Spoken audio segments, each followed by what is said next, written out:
Welcome to comrade Telugu news channel కి స్వాగతం. మొదటి హెడ్లైన్స్. ఎస్సీ వర్గీకరణపై కేంద్ర కమిటీ ఏర్పాటు.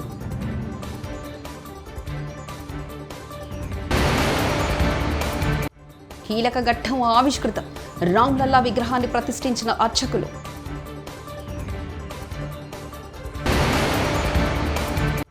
భారాస ప్రభుత్వం ఎన్నో జీవోలు బహిర్గతం చేయలేదు. మంత్రి జూపల్లి.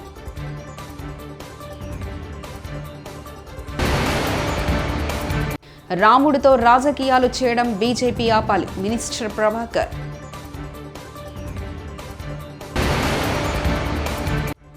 కేఆర్ఎంబీకి ప్రాజెక్టులు అప్పగిస్తే అంతే సంగతులు. హరీష్ రావు.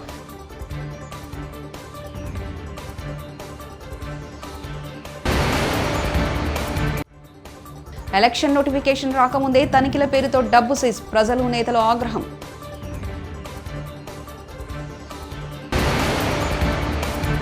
జగన్ 1000 తప్పులు చేశారు, ఇంకా భరిస్తారా చంద్రబాబు.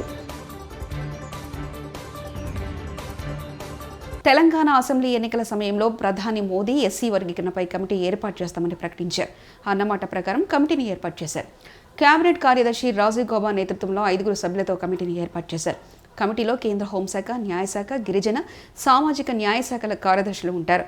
జనవరి 23వ తేదీన కమిటీ భేటీ కానుంది. मेरे मना करने पर भी बेहतर रहता है। एक बार तो मैंने उसको फोन करके बहुत डांटा, भाई तुम मुझे मत भेजो। बोले नहीं साहब, वो आज भी मुझे मिल गया है, बोले मैं लेके आया हूं। साथियों, ये विश्वकर्मा योजना के तहत इन साथियों को ट्रेनिंग दी जा रही है, आधुनिक उपकरण दिया जा रहा है। अपना काम आगे बढ़ाने के लिए इन्हें बैंकों से बिना गारंटी दिए लाखों रुपए का ऋण भी मिल रहा है। इसलिए मैं सोलापुर के सभी विश्वकर्मा साथियों से कहूंगा कि इस योजना से आप भी तेजी से जुड़िए। आजकल तो विकसित भारत संकल्प यात्रा అయోధ్యలో మరో కీలక ఘట్టం ఆవిష్కృతమైంది. 51 అంగుళాల రామ్లల్లా విగ్రహాన్ని ఆలయ అర్చకులు శుక్రవారం ప్రతిష్ఠించారు. ఈ కార్యక్రమం కనుల పండుగగా జరిగింది. ప్రతిష్టాపన సందర్భంగా సీఎం యోగి ఆదిత్యనాథ్ అయోధ్యకు చేరుకుని ప్రత్యేక పూజలు నిర్వహించారు. బాలరాముడికి సంబంధించి కొత్త ఫోటోలను ఆలయ అధికారులు విడుదల చేశారు. మైసూర్కు చెందిన శిల్పి అరుణ్ యోగిరాజ్ చెక్కిన ఈ విగ్రహాన్ని గురువారం తెల్లవారుజామున అయోధ్యకు తీసుకొచ్చారు. 51 అంగుళాల పొడవు ఉన్న విగ్రహం పైభాగాన్ని తెల్లని వస్త్రంతో కప్పి ఉంచారు. రాముడితో రాజకీయాలు చేయడం బీజేపీ ఆపాలని మంత్రి పొన్నం ప్రభాకర్ అన్నారు. శుక్రవారం నవాబుపేట మండలం కొల్లూరు గ్రామంలో పర్యటించారు. ఈ సందర్భంగా మంత్రి ప్రభాకర్ మాట్లాడుతూ రాముడు అందరి వాడని, దేవుడి ఫోటోతో రాజకీయం చేయడం బీజేపీకి తగదన్నారు. అయోధ్యలో రామాలయ ప్రారంభోత్సవాన్ని పీఠాధిపతులే వ్యతిరేకించారని తామెంత అన్నారు. రాములవారి అక్షింతల పేరుతో కొంతమంది బియ్యం సంచులు ఇచ్చి అయోధ్య అక్షింతలుగా ప్రచారం చేస్తున్నారని విమర్శించారు. ప్రజల తిరస్కరణకు గురైన బీఆర్ఎస్, బీజేపీ నేతలు అహంకారపూరితంగా మాట్లాడితే ప్రజలే తగిన గుణపాఠం చెప్తారని హెచ్చరించారు. మహిళలకు ఉచిత బస్ సౌకర్యం వద్దంటూ హైకోర్టులో పీలు వేశారని, ఒకవేళ వారు ఉచిత బస్ సౌకర్యం వద్దనుకుంటే టికెట్ తీసుకుని ఆర్టీసీ బస్సులో ప్రయాణించవచ్చని మంత్రి పొన్నం ప్రభాకర్ అన్నారు. తెలంగాణ రాష్ట్ర హక్కులను కాపాడాల్సిన బాధ్యత అందరిపై ఉందని మాజీ మంత్రి హరీష్ రావు అన్నారు. నెలలోగా ఉమ్మడి ప్రాజెక్టులు కృష్ణా రివర్ మేనేజ్మెంట్ బోర్డు పరిధిలోకి వెళ్తాయనే వార్తలు ఆందోళనకు గురి చేస్తున్నామని తెలిపారు. రాష్ట్ర ప్రయోజనాలపై తెలంగాణ ప్రభుత్వం దృష్టి సారించాలని కోరారు. లేదంటే భవిష్యత్తు తరాలు ఇబ్బంది పడాల్సి వస్తుందని ఆయన అభిప్రాయపడ్డారు. మంజూరు చేసినప్పుడు ప్లానింగ్ కమిషన్ ఏం చెప్పిందంటే 264 టీఎంసీని నాగార్జున సాగర్ ప్రాజెక్టుకు మనం శ్రీశైలంలో హైడల్ జనరేషన్ చేసి నాగార్జున సాగర్ కు కిందికి విడుదల చేయాలని చెప్పి planning commission of India Srisailam project మంజూరు చేసినప్పుడు చెప్పింది. ఆ ప్రకారంగా 264 టీఎంసీలు విద్యుత్ ఉత్పత్తి చేసి నాగార్జున సాగర్ కు విడుదల చేసే విధంగా మీరు ఈ రూల్స్ లో పెట్టండి. Number 3, drinking water. మనం ఏదైతే హైదరాబాద్ డ్రింకింగ్ వాటర్ వాడుకుంటున్నాం, అదే విధంగా మిషన్ భగీరథ కింద మహబూబ్ నగర్, నల్గొండ, ఖమ్మం జిల్లాలకు కూడా త్రాగునీరు వాడుకుంటాం. మనకు బచావత్ అవార్డు ఏం చెప్పిందంటే ట్రిబ్యునల్ అవార్డులో బచావత్ ఇచ్చినటువంటి KWDT 1 అవార్డులో ఏం చెప్పారంటే త్రాగునీటి అవసరాలకు వాడుకునేటువంటి నీటిలో కేవలం 20% మాత్రమే మనము అకౌంట్ చేయాలి. ఎందుకంటే మళ్ళీ 80% రీజనరేషన్ కింద తిరిగి మళ్ళీ ఆ నీరు వస్తుంది కనుక we should count only 20% అని ఉంది. కానీ ఇప్పటిదాకా వీళ్ళు ఏం చేస్తున్నారు, మనం హైదరాబాద్ ఉదాహరణకు 16 టీఎంసీలు వాడితే మొత్తం 16 టీఎంసీలు లెక్క కడతా ఉంటారు. యాక్చువల్లీ ఎంత కట్టాలి 20% అంటే 3 టీఎంసీలు మాత్రమే లెక్క చేసి మిగతా 13 టీఎంసీలు తిరిగి మన తెలంగాణ రాష్ట్రం వాడుకోవడానికి వాళ్ళు ప్రొవిజన్ ఇవ్వాలి. ఈ విషయంలో క్లారిటీ ఇవ్వండి, దాని మాన్యువల్లో చేర్చండి. మరి డ్రింకింగ్ వాటర్ లో మనకు బచావత్ అవార్డులో 20% అకౌంటబుల్ చేయాలని చెప్పారు, కానీ మీరు మొత్తం అకౌంటబుల్ చేస్తా ఉన్నారు. అదేవిధంగా ఇప్పుడు మిషన్ భగీరథ కింద కూడా మనం అటు శ్రీశైలం నుంచి వివిధ ప్రాజెక్టుల నుంచి కృష్ణా బేసిన్ లో మహబూబ్ నగర్, నల్గొండ, ఖమ్మం కూడా వాడుతున్నాం. అక్కడ కూడా 20% అకౌంట్ ఫర్ చేయాలి డిమాండ్ పెట్టారు. 4వ డిమాండ్ ఏం పెట్టినామంటే క్యారీ ఓవర్ ఫెసిలిటీ. జనరల్ మనం ఏం చేస్తాం, సాగర్ లో కానీ ప్రాజెక్ట్ లో కొన్ని మనకు అలకేట్ అయిన వాటర్ ను ఆ సంవత్సరం వాడుకోకుండా కొంత కాపాడుకుంటాం కొన్ని సందర్భాలు, లేదా ఒక గుడి లో కూడా కొన్ని నీళ్లు మిగులుతాయి. ఎందుకంటే నెక్స్ట్ ఇయర్ సకాలంలో వర్షాలు పడక నీళ్లు రాకపోతే నెక్స్ట్ ఇయర్ డ్రింకింగ్ వాటర్ అవసరాలను దృష్టిలో పెట్టుకొని కూడా కొన్ని కాపాడుకుంటాం. సపోజ్ నీళ్లు బాగా వచ్చినాయి, మరి మనం కాపాడుకున్న నీళ్లు క్యారీ ఓవర్ ఫెసిలిటీ కింద తిరిగి తెలంగాణ వాడుకోవడానికి హక్కు కల్పించాలి అనేటువంటి అంశాన్ని కూడా మనం ఆ రోజు డిమాండ్ చేశాం. అదేవిధంగా MDDL of Srisailam planning commission చెప్పిన విధంగా 830 ఫీట్లు మాత్రమే మెయింటైన్ చేయాలి, ఎందుకంటే that is Idol project. 830 feet పెట్టాలని చెప్పి డిమాండ్ పెట్టారు. అదేవిధంగా పోతిరెడ్డిపాడు నుంచి వాళ్లకు న్యాయబద్ధంగా 34 టీఎంసీలు మాత్రమే వాడుకునేటువంటి హక్కు ఉన్నది. ఒకటి చెన్నై డ్రింకింగ్ వాటర్ కు 15 టీఎంసీలు, ఎస్ఆర్బిసికి 19 టీఎంసీలు. ఆ 34 టీఎంసీలకు వాళ్ళని పరిమితం చేయాలి. ఇవన్నీ డిమాండ్ అప్పుడు తెలంగాణ ప్రభుత్వం, అప్పటి తెలంగాణ ప్రభుత్వం కేఆర్ఎంబి ముందు పెట్టి ఇవన్నీ మీరు ఒప్పుకుంటేనే ఈ డ్రాఫ్ట్ నోటిఫికేషన్ మేము అంగీకరిస్తాం, లేకపోతే మేము ప్రాజెక్టులు మీకు అప్పచెప్పము, ఎట్టి పరిస్థితుల్లో మేము అప్పచెప్పడానికి సిద్ధంగా లేము అని మనం తీవ్రంగా అపోజ్ చేస్తూ వచ్చాం. అపోజ్ చేయడమే కాదు, మనం ఒక డిమాండ్ ఏం పెట్టామంటే ఈ అంశం మీద అపెక్స్ కమిటీకి రెఫర్ చేయండి. ఈ అంశం చాలా లోతైనటువంటి అంశం. మీరు ఇట్లా కేఆర్ఎంబి కేంద్ర ప్రభుత్వం ఏకపక్షంగా దీన్ని నోటిఫై చేస్తా ఉన్నారు. ఇది మా రాష్ట్ర ప్రయోజనాలు దెబ్బతినేటువంటి అవకాశం ఉంది. దీన్ని అపెక్స్ కమిటీ మీటింగ్ పెట్టాలని చెప్పి అప్పుడు మేము డిమాండ్ చేయడం జరిగింది.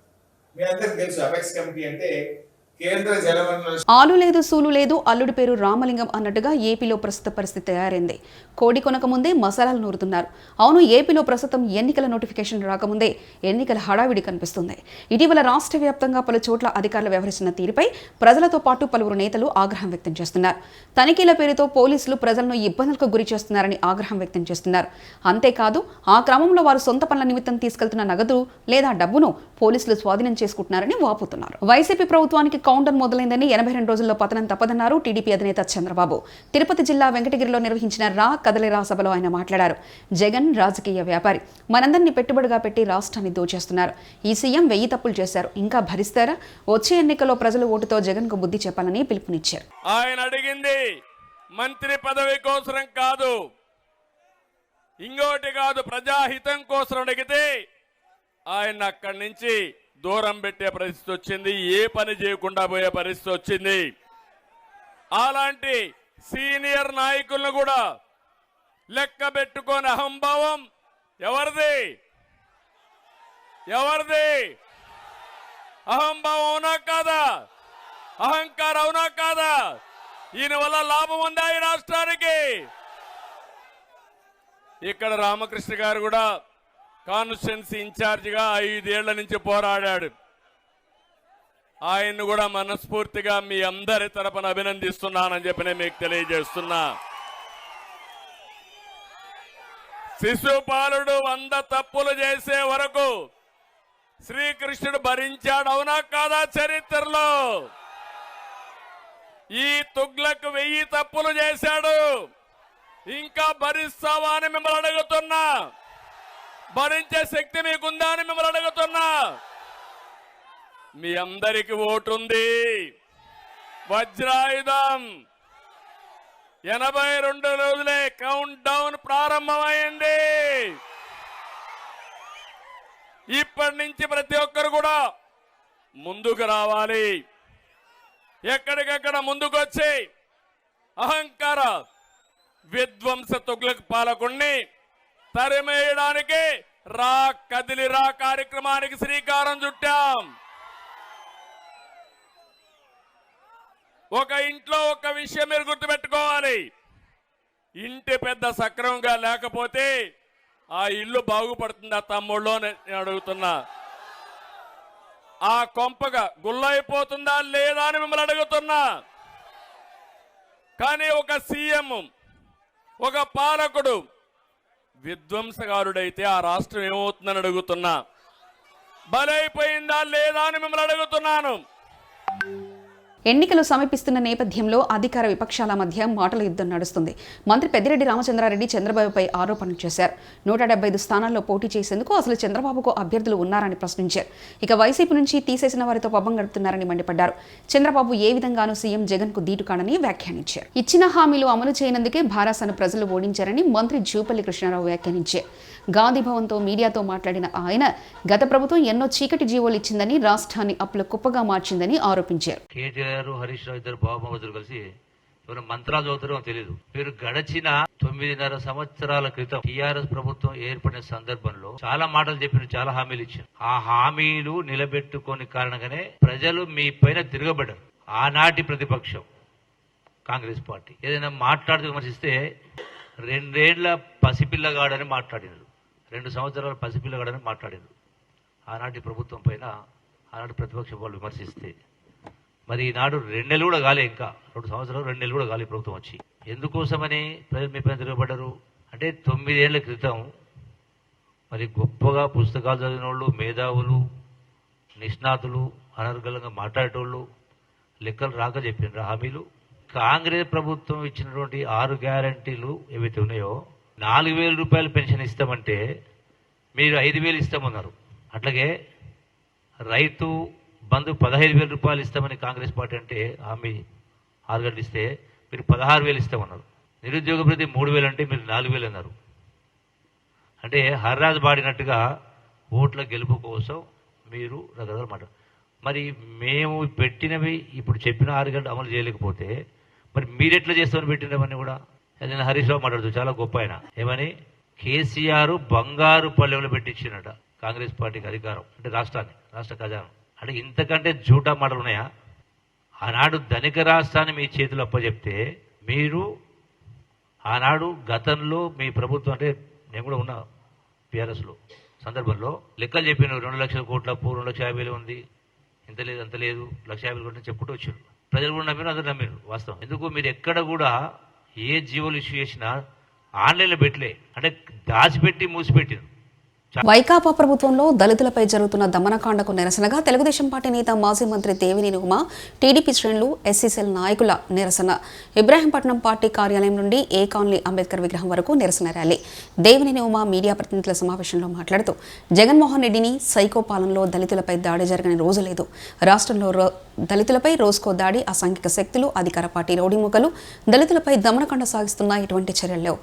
నా ఎస్టీ అంటూ ఉదరగొట్టే నీ పాలనలో వారానికి 4 దళితులు హత్యకు, 6 హత్యాయత్నాలకు, రోజుకి 2 దళితులు దాడులకు, వారానికి 3 దళిత మహిళలు అత్యాచారాలకు గురవుతున్నారు. దళితులకు రాజ్యాంగబద్ధంగా అమలు కావాల్సిన 27 సంక్షేమ పథకాలను రద్దు చేసి ఏ మొహం పెట్టుకుని విగ్రహావిష్కరణ చేస్తావు? అంబేద్కర్ విదేశీ విద్యా పథకాన్ని 4 ఏళ్ల పాటు అటకెక్కించి అంబేద్కర్ పేరు తొలగించి జగన్ రెడ్డి విదేశీ విద్యగా మార్చి అంబేద్కర్ను అవమానపరిచావు. దళిత మహిళల ఆత్మగౌరవానికి భంగం కలిగించే విధంగా కేసులతో ఏపీ దేశంలో నెంబర్ 1 స్థానానికి ఎదిగింది.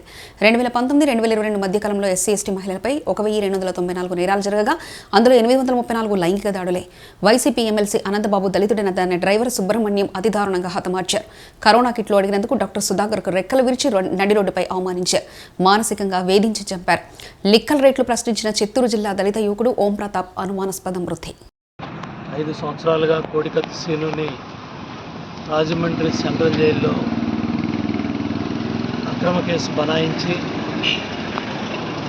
ఎన్నికల్లో గెలవాలి, ఈ రాష్ట్రానికి ముఖ్యమంత్రి అవ్వాలి, తెలుగుదేశం పార్టీ మీద బురద చల్లటానికి కోడికత్తి డ్రామా ఆడి జగన్ రెడ్డి ఎన్నికల్లో గెలిచాడు.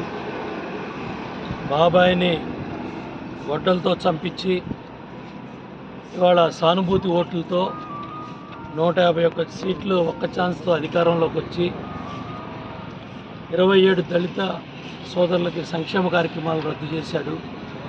బెస్ట్ అవైలబుల్ స్కూల్స్లో పిల్లలు చదువుకుంటే తీసేశాడు. ఇవాళ ఒక డ్రైవర్ సుబ్రహ్మణ్యం అన్యాయంగా ఒక ఎమ్మెల్సీ అనంతబాబు చంపి డోర్ డెలివరీ చేసిన వాడు అధికార పార్టీ కార్యక్రమాల్లో ముఖ్యమంత్రి పక్కన కూర్చున్నాడు. ఒక నాగమ్మ గురించి చెప్పాలా, ఒక కిరణ్ గురించి చెప్పాలా, ఒక డ్రైవర్ సుబ్రహ్మణ్యం గురించి చెప్పాలా, ఒక ఓంప్రకాష్ గురించి చెప్పాలా, డాక్టర్ సుధాకర్ గురించి చెప్పాలా. ఎన్ని చెప్పినా కూడా జగన్ రెడ్డి నువ్వు ఎస్సీ సోదరుల మీద, దళిత కుటుంబాల మీద, దళితుల మీద చేసిన దుర్మార్గాలు అన్నీ కావు. ఇవన్నీ ఎండగట్టాలనే వాళ్ళ రాష్ట్ర వ్యాప్తంగా తెలుగుదేశం. ఎస్సీ వర్గీకరణపై కేంద్ర కమిటీ ఏర్పాటు.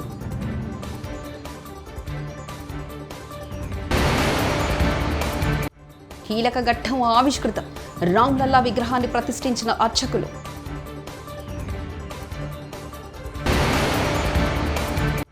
భారాస ప్రభుత్వం ఎన్నో జీవోలు బహిర్గతం చేయలేదు. మంత్రి జూపల్లి.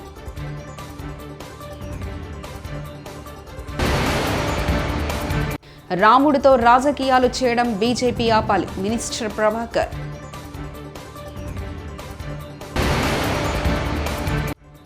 కేఆర్ఎంబీకి ప్రాజెక్టులు అప్పగిస్తే అంతే సంగతులు. హరీష్ రావు.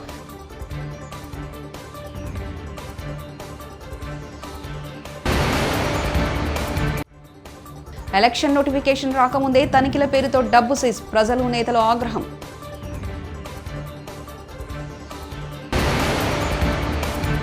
జగన్ 1000 తప్పులు చేశారు, ఇంకా భరిస్తారా చంద్రబాబు? ఇవి బులెటిన్ విశేషాలు. చూస్తూనే ఉండండి కామ్రేడ్ తెలుగు న్యూస్ ఛానల్. ప్రతినిధి ఒంటేరు రమేష్ చంద్ర పరకాల.